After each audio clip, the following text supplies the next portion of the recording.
Alexandre de Moraes considerou que Jair Bolsonaro descumpriu medida cautelar imposta na semana passada, mas de forma isolada. Por isso, Moraes decidiu não prender o ex-presidente.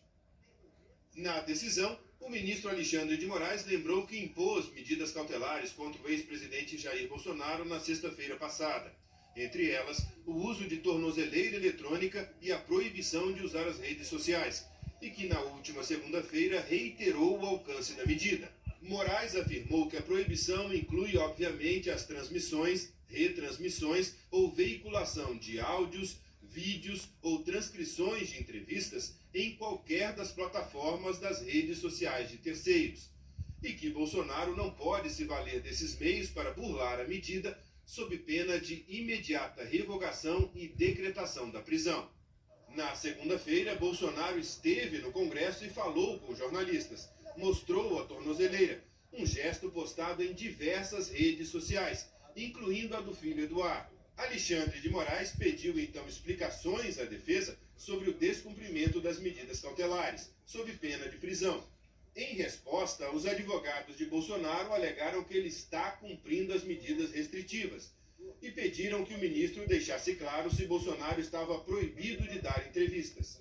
E hoje Alexandre de Moraes afirmou que, em momento algum, Bolsonaro foi proibido de conceder entrevistas ou proferir discursos em eventos públicos ou privados, desde que respeitasse os horários estabelecidos nas medidas restritivas.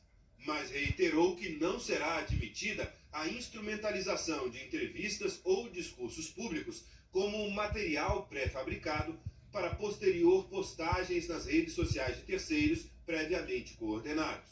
O ministro também fez uma referência às manifestações de Bolsonaro, que ele, Moraes, classificou como uma tentativa de induzir o presidente Donald Trump a chantagear o Brasil com a imposição de tarifas em troca de impedir o prosseguimento da ação no STF sobre a tentativa de golpe de Estado. Segundo Moraes, não seria lógico e razoável permitir a utilização do mesmo modus operandi criminoso, com diversas postagens nas redes sociais de terceiros, em especial por milícias digitais, sempre com a finalidade de continuar a induzir e instigar chefe de Estado estrangeiro a tomar medidas para interferir ilicitamente no regular curso do processo judicial, de modo a resultar em pressão social em face das autoridades brasileiras com flagrante atentado à soberania nacional. E afirmou: a justiça é cega, mas não é tola. Mais adiante, Alexandre de Moraes afirmou ainda que não há dúvidas de que houve descumprimento da medida cautelar imposta, uma vez que as redes sociais do investigado Eduardo Nantes Bolsonaro foram utilizadas a favor de Jair Messias Bolsonaro. Na decisão, porém, o ministro Alexandre de Moraes concluiu que esse episódio foi uma irregularidade isolada e que não há notícia de que Bolsonaro tenha feito isso outras vezes. Por isso, o ministro decidiu não decretar a prisão do ex-presidente, mas fez uma advertência a Jair Bolsonaro. Deixe de converter as medidas cautelares em prisão preventiva, advertindo ao réu que, se houver novo descumprimento, a conversão será imediata.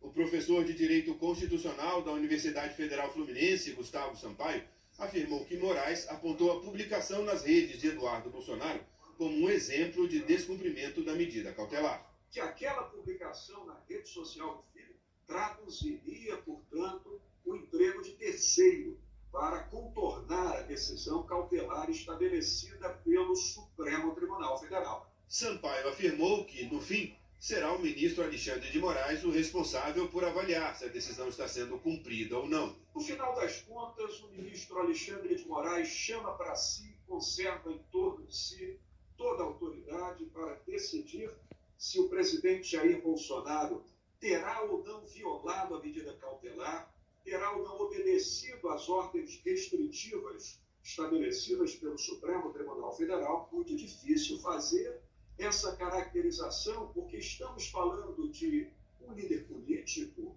e, portanto, uma pessoa que tem milhões de seguidores, apoiadores, correligionários, eleitores, e é muito difícil precisar se um desses se valeu propriamente da sua rede social a pedido do ex-presidente ou por conta própria.